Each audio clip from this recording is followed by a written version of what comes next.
El siguiente programa es familiar. Puede contener escenas de violencia moderada.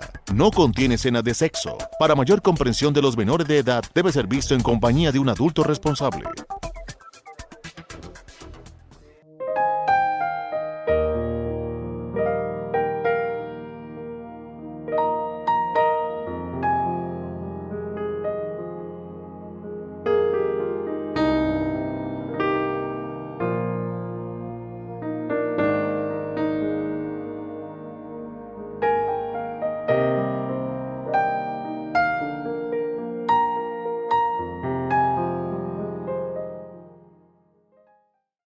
Amables televidentes, sean bienvenidos a esta emisión de Reflexiones, un programa que basamos en la palabra de Dios para traer un mensaje a su vida, pero también una reflexión a su corazón.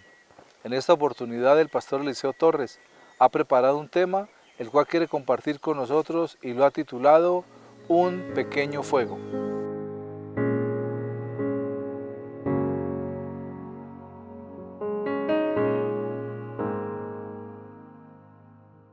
En el comienzo de este año nos preocupamos, algunos tal vez vivieron, tuve la oportunidad de percibir el olor a humo en alguna situación, porque fueron bastantes los incendios forestales que se presentaron.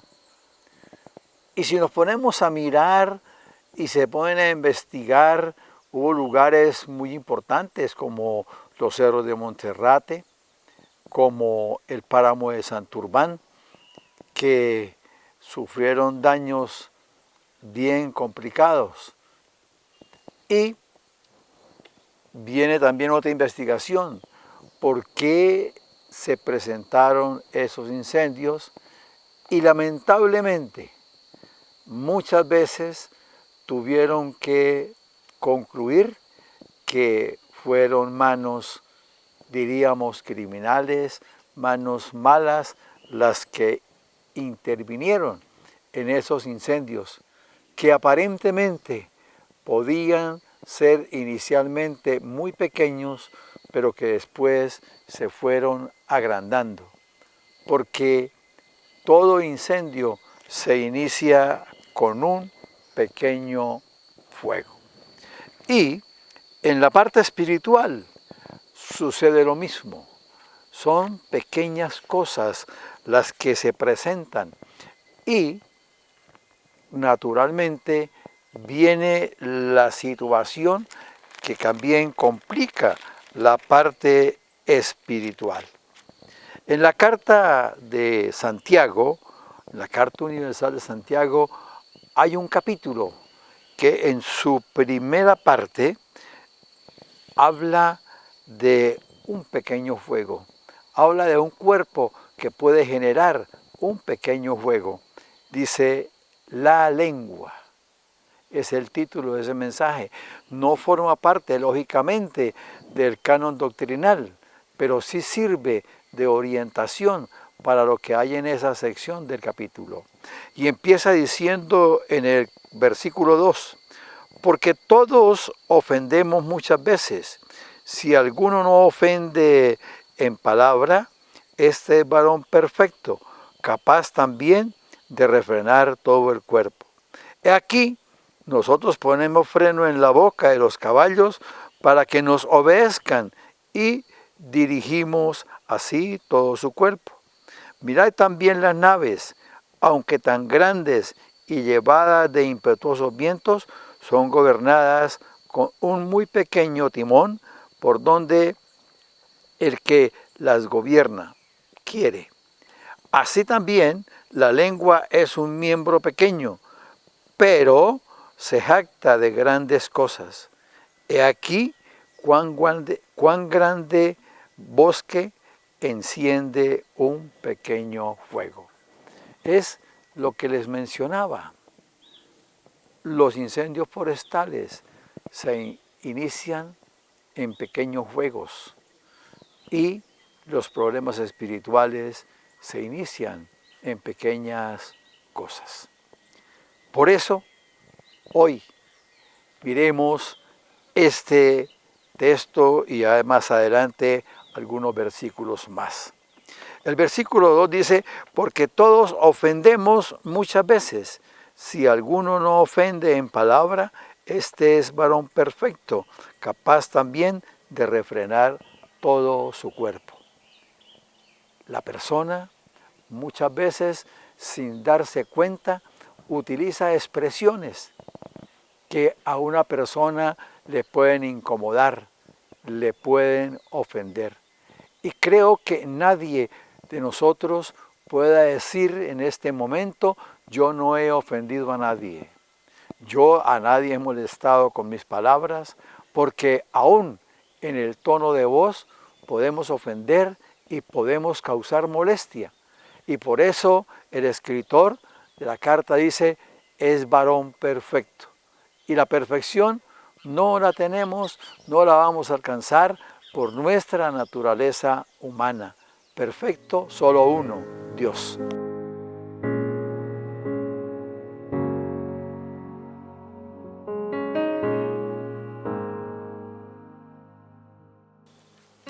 Volviendo a casa. Cuenta la historia que Juan, un joven de 17 años, había terminado sus estudios secundarios y vivía en casa de sus padres, pero traía esas ideas revolucionarias. Su abuelo, que vivía con ellos, junto con su madre y sus hermanas, no estaban de acuerdo con los pensamientos que él traía, así que siempre habían choques y habían situaciones difíciles.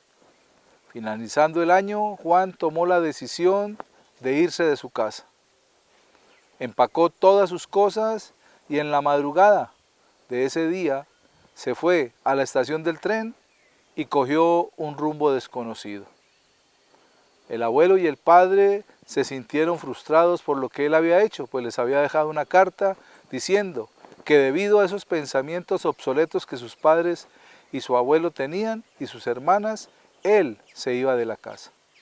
Pasaron los años y 5 años más tarde, Juan recapacitó en todo aquello y decidió enviar una carta nuevamente a sus padres. Les dijo que quería volver, que quería regresar a casa, pero no sabía si ellos le querían recibir, que él pasaría en el tren que pasaba cerca a su casa y él vería si ellos deseaban que él volviera, que colocaran una cinta blanca colgada en el árbol más alto que había fuera de su casa. Pasaron las horas, el joven tomó el tren que iba cerca a la población que donde quedaba su casa.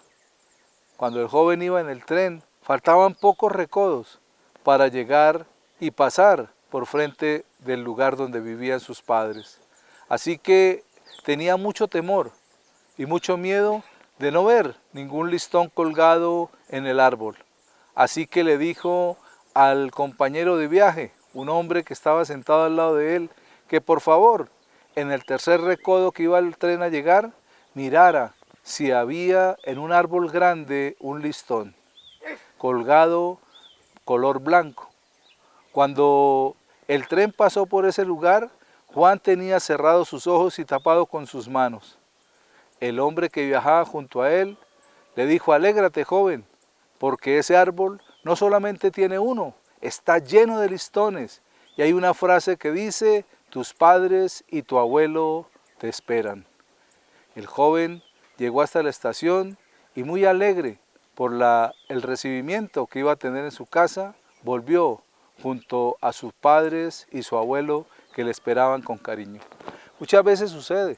Tenemos circunstancias difíciles, tenemos problemas, pero sabemos que un hijo, así se vaya lejos, sigue siendo hijo. Que un nieto, así esté en otro lugar, sigue siendo nieto. Y el amor de los padres y el cariño de los abuelos nunca va a cambiar, porque los hijos son un regalo de Dios y los nietos también. En la palabra de la Biblia, en el libro de Proverbios, en el capítulo 17, en el versículo 6, en la traducción al lenguaje actual, dice, el orgullo de los padres son los hijos, la alegría de los abuelos son los nietos. Recordemos que papá mamá y nuestros abuelos son personas que merecen también nuestro apoyo y nuestro cariño porque ellos nos aman de una manera incondicional. Reflexionemos.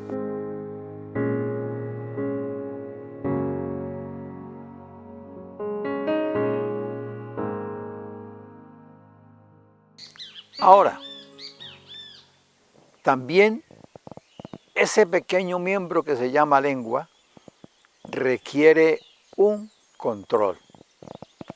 Y es un control que muy pocos tienen y se esfuerzan por cuidarlo porque se van a descuidar. El versículo 3 dice, he aquí, nosotros ponemos freno en la boca de los caballos para que nos obedezcan y dirigimos así todo su cuerpo. Queremos controlar. El que conduce un vehículo lo controla con el volante, ya es más grande. El que tiene caballos, tiene equinos en su casa, utiliza siempre ese elemento que se llama freno y lo hace con el único interés de controlar ese animal. Pues el Señor nos motiva a que le pongamos freno a nuestra lengua, a que tengamos cuidado en la forma en que nos expresamos, que digamos siempre es mejor que yo viva de esta manera y tenga cuidado con lo que dice. Por eso pidámosle a Dios que nos ayude a guiar nuestra lengua. Luego dice, ¿qué poder tiene la lengua? Mirad también las naves, aunque tan grandes y llevadas de impetuosos vientos, son gobernadas con un muy pequeño timón, por donde el que las gobierna quiere. Así es la lengua. Es un pequeño miembro, chiquitico, pero si no lo cuidamos, si no lo controlamos, entonces vamos a coger un rumbo equivocado. Y si nosotros miramos muy bien, si leemos de los versículos 5 al 8, dice, así también la lengua es un mío pequeño, pero se jacta de grandes cosas. He aquí que grande bosque enciende un pequeño fuego. Y la lengua es un fuego, un mundo de maldad. La lengua está puesta entre nuestros miembros y contamina todo el cuerpo e inflama la rueda de la creación y ella misma es inflamada por el infierno.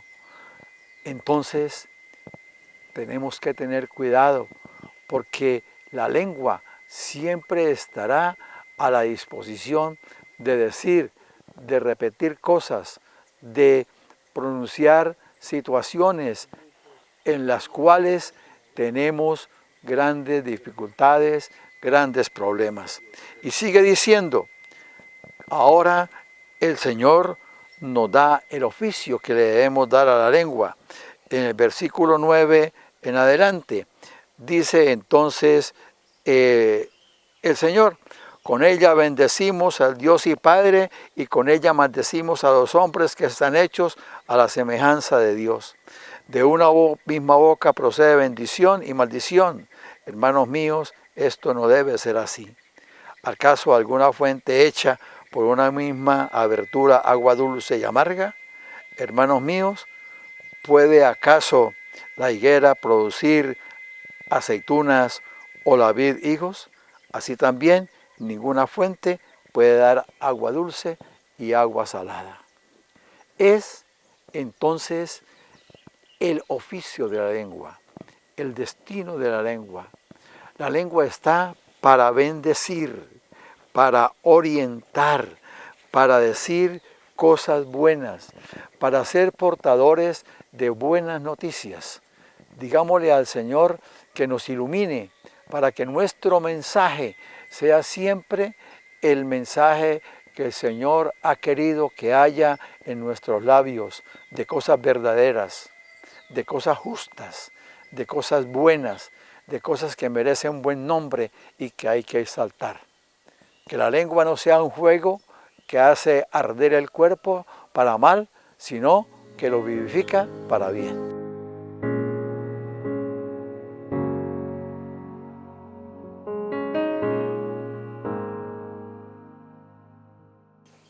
Con este tema que nos acaba de compartir el pastor Eliseo, podemos entender cómo un pequeño fuego, una pequeña llama, puede encender un gran bosque.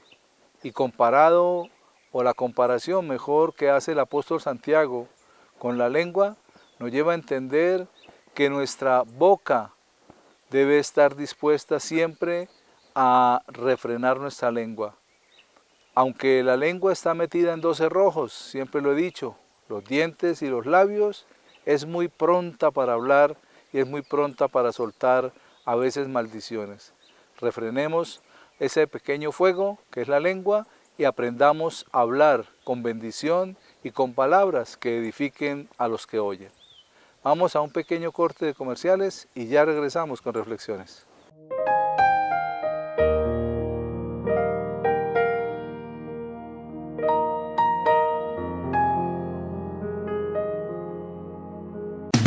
Papi, ¿cuántas veces le he dicho que en Comutesa le prestan para sus negocios y cultivos fácil y rápido, con tasas desde menos del 1% mensual? Ya son muchos los que están felices con sus créditos. Arriba ese ánimo, vaya por el suyo y póngase a trabajar. Y crezca con Comutesa su respaldo financiero.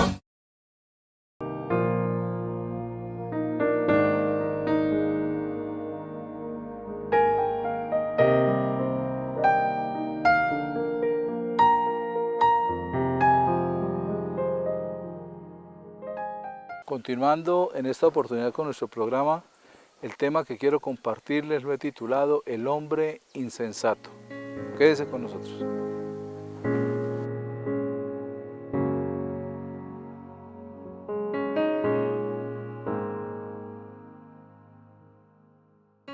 Cuando vemos a las personas, podemos conocer algo de ellas e incluso mirar su carácter por las decisiones que toman o por las cosas que hacen. Con el tema de hoy, el hombre insensato, miré también varios sinónimos de la palabra insensatez y habla de imprudente, de irreflexivo, de precipitado, de irresponsable, habla también de disparatado y atolondrado. Entonces vemos cómo todas estas definiciones que nos da la insensatez nos habla de alguien que no tiene la prudencia para hacer las cosas. Y este tema se refiere a aquel hombre que pensó que por tener mucho dinero, que por tener muchas tierras, que por tener muchas posesiones, pensó que tenía largura de días para poder disfrutarlas, sin pensar ni contar con el dueño de la vida, que es nuestro Dios.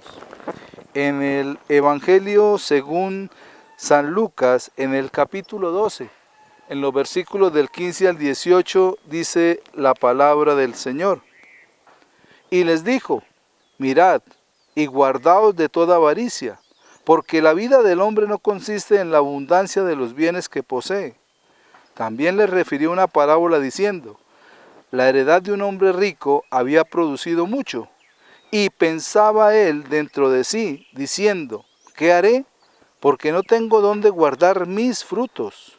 Y dijo, esto haré, derribaré mis graneros y los edificaré mayores, y allí guardaré todos mis frutos y mis bienes. Vemos la característica principal de este hombre, hablando de todas las cosas como suyas, mis frutos, mis bienes, todo lo refería como si él lo construyera o él lo hiciera. Pero vemos aún que el sembrar la semilla sí le corresponde al hombre, pero ya el producto que da esa semilla, la cosecha que produce, es porque Dios le da una información a esa semilla para que produzca, como dice Génesis, en su misma especie. Entonces, aquel hombre se le llama insensato, primero que todo, porque esa insensatez lo hizo olvidar que dependía de Dios. Nunca debemos olvidarnos que nuestra vida no nos pertenece, que nosotros dependemos absolutamente de Dios en todas las cosas, que Dios es el que nos da el sol cada día, que nos alumbre, pero también Dios da la lluvia y también Dios provee el alimento, porque es el que hace que la tierra produzca sus frutos. Entonces vemos cómo nosotros no podemos olvidarnos que la insensatez de nuestro corazón no suceda como sucedió con aquel hombre que lo hizo olvidar que dependía de Dios. Lo segundo que vemos allí es que al olvidar su dependencia de Dios se vuelve egoísta. ¿Por qué egoísta? Porque había una ley que decía que no se podía recoger toda la cosecha, sino que se debería dejar para que el pobre y el extranjero pudieran tomar de esa cosecha y poder sobrevivir. En el libro de Levítico, en el capítulo 19, en los versículos 9 y 10, dice la palabra del Señor.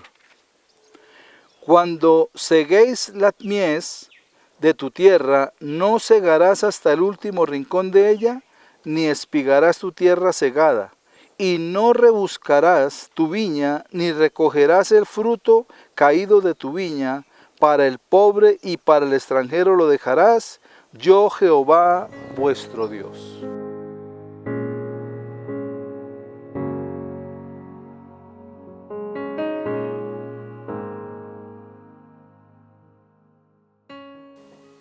Miopía espiritual. Un hombre padecía dos serios problemas. El primero era físico, y es que tenía una deficiencia visual. Era miope, muy miope. Pero el segundo era el de su arrogancia. Se creía un gran crítico de arte. Alguna vez salió de su casa, olvidó sus gafas y se fueron a un museo a ver las obras de arte. Empezó a mirar y a comentar algunas obras, aunque no las veía muy bien por su defecto visual.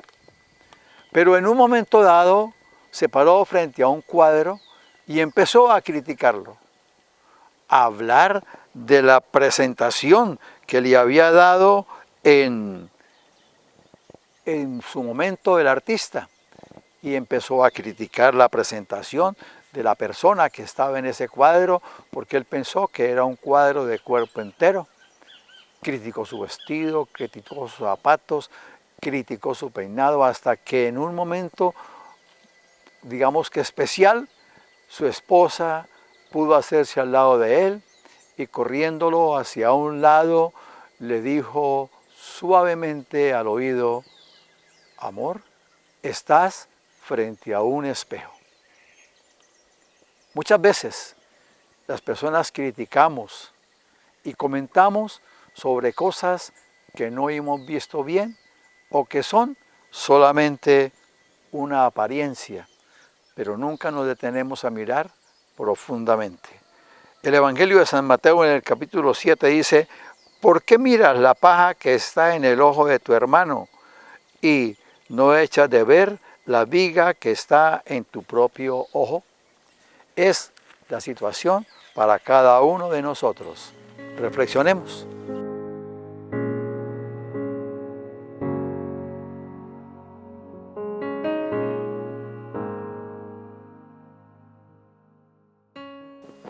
La palabra de Dios nos habla que debemos depender de Dios, que cuando Dios da un mandato, una ordenanza, cuando Dios nos da algo en la palabra, es para que nosotros la cumplamos y que la insensatez nuestra no nos lleve a olvidarnos de que Dios lo dijo.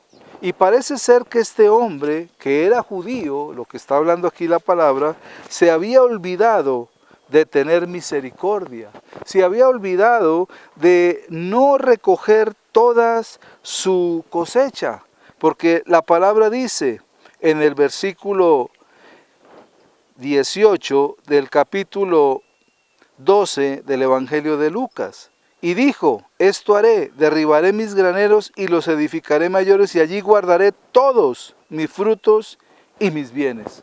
O sea, él no pensaba en la palabra que Dios había dado como ley en el libro de Levítico, donde decía que tenía que dejar algo para el extranjero y para el pobre. Y a veces eso sucede.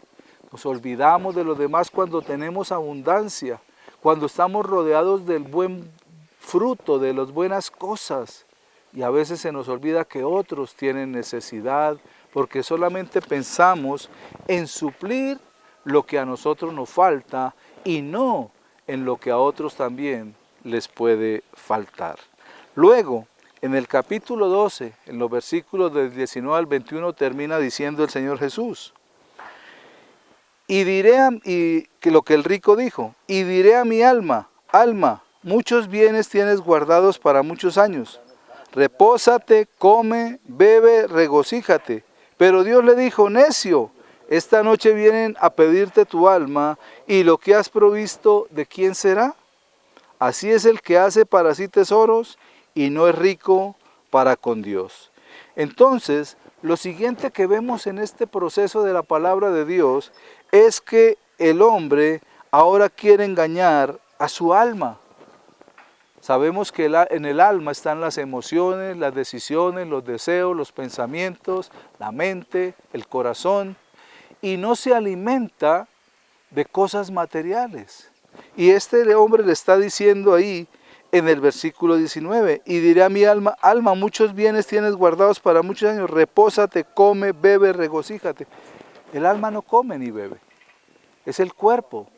Pero el hombre se confunde en su insensatez y piensa que su alma estaba regocijada, claro que sí, gozoso, claro que sí, por aquello que había tenido, por todo lo que había recogido, por todo lo que había hecho en su trabajo. Y pensaba comer, beber él solo y los demás no importan. Y eso es egoísmo. La insensatez nos lleva, como decía una de las definiciones, a atolondrarnos, a olvidarnos de bendecir a otros, de poder compartir. Y esto hace que muchas veces la persona se pierda. Y así le pasó a este hombre. Luego en el versículo 20 dice, pero Dios dijo, necio, esta noche vienen a pedirte tu alma, y lo que has provisto, ¿de quién será? Habla de necedad. La necedad, la avaricia van de la mano. La avaricia trae necedad. Podemos pensar que todo nos pertenece, que todo es nuestro, sin pensar tampoco en lo que le corresponde a Dios. Este hombre planeó su futuro sin contar con Dios, no entendiendo el propósito de la voluntad de Dios, como nos dice el apóstol Santiago en el capítulo 4, en los versículos 13 y 14. Vamos ahora, los que decís, hoy y mañana iremos a tal ciudad y estaremos allá un año y traficaremos y ganaremos, cuando no sabéis lo que será mañana. Porque ¿qué es vuestra vida? Ciertamente es neblina, que se desaparece por un poco de tiempo y luego se desvanece. Cuando planeemos el futuro, pongamos siempre a Dios primero, para que no diga lo que dice el Señor Jesús acá. Así que el que hace para sí tesoros y no es rico para con Dios, es como aquel hombre insensato.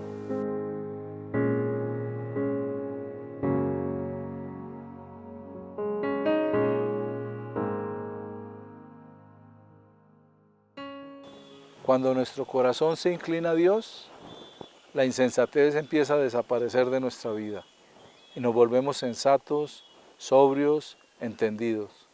Dios quiere que dejemos toda insensatez, y si tenemos abundancia de bienes o si tenemos muchas riquezas, pensemos en aquellos que necesitan una ayuda de nosotros, o tal vez en nuestra familia.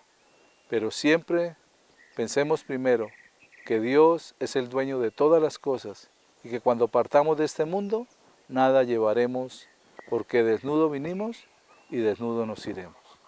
Amables de la audiencia, de esta manera llegamos al final de esta emisión de Reflexiones. Gracias por acompañarnos, que Dios les bendiga.